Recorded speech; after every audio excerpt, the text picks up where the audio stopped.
सास बनी डंडे वाली भूत। शिखा की नई नई शादी हुई थी। उसका मायका और ससुराल दोनों कानपुर में ही थे, इसलिए उससे मिलने उसके भाई अक्सर आते जाते रहते थे। ये बात शिखा की सास मीना को बिल्कुल पसंद नहीं थी। मम्मी जी, आज राहुल भैया आ रहे हैं। कौन, तेरे चाचा का लड़का?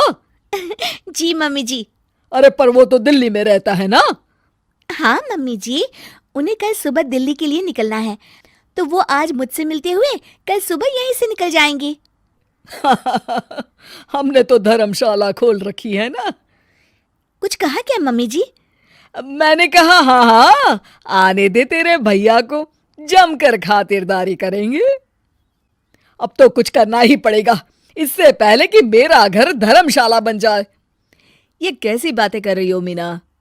सच ही तो कह रही हूं। अभी इसकी शादी को साल भर भी नहीं हुआ और आए दिन इसके घर वाले आ धमकते हैं। अरे तो क्या हुआ, वो इसी शहर में रहते हैं तो हाल चाल लेने आ जाते हैं। इस बार मैं उनका हाल और चाल दोनों ही बिगाड़ दूंगी। अब बहुत हो गया जी। अरे ये कैसी बातें कर रही हो, हे भगवान, बस आप तो देखते जाइए।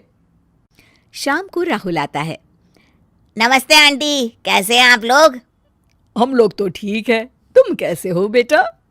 मैं भी अच्छा ही हूँ आंटी। बस आज रात के बाद नहीं रहोगे।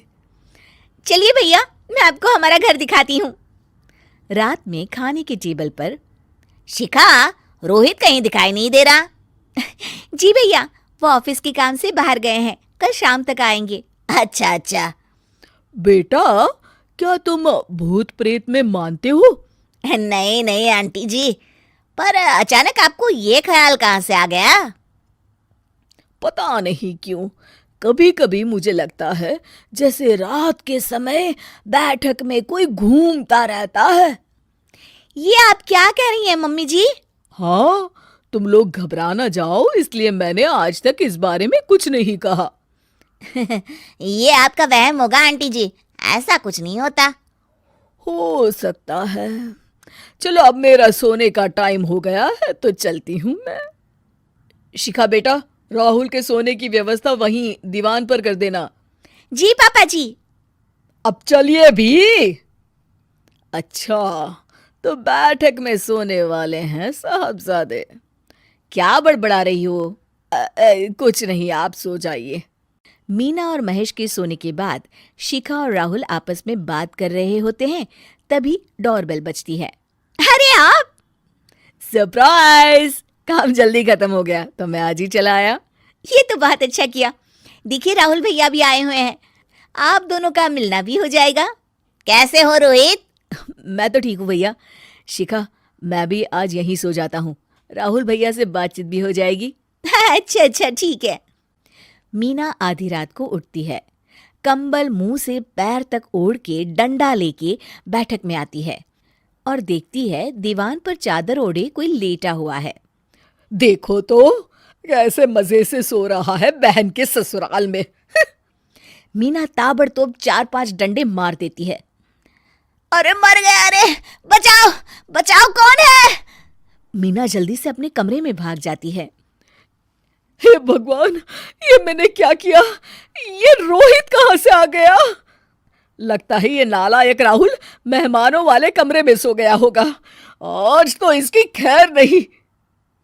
उधर बैठक में, अरे क्या हुआ रोहित? मैं बाथरूम में था, तुम्हारे चिल्लाने की आवाज सुनी। पता है भैया, मैं सो रहा था, अचानक से कोई आकर मुझे डंडे मारने लगा।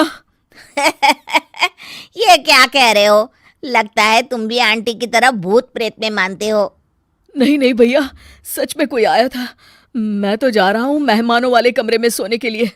इस समय अपने रूम में जाऊंगा तो शिखा की नींद खराब हो जाएगी। ठीक है भाई, जाओ तुम, जहां तुम्हारा भूत डंडा लेके ना आ सके। थोड़ी देर बाद मीना कंबल ओढ़ के डंडा लेकर मेहमानों वाले कमरे में पहुंच जाती है। वो बिस्तर पर सोए रोहित को फिर डंडों से मारने लगती है। अरे मर गया, अरे मर गया। तू भूत प्रेत में नहीं मानता ना? ये ले, अब डंडे खा। हैं? ये तो माँ की आवाज है। रोहित कंबल खींच देता है। बेटा तू! अरे ये क्या कर रही हो माँ? मार मार के मेरा भरता बना दिया आपने।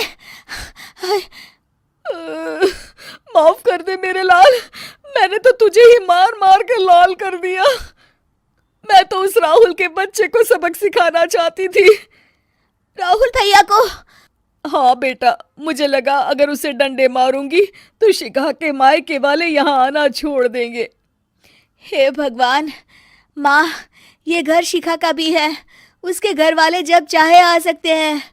हाँ बेटा, आज मुझे भगवान का इशारा समझ में आ गया। मैं कितना गलत करने चली थी और अपने ही बेटे को चोट पहुंचा दी।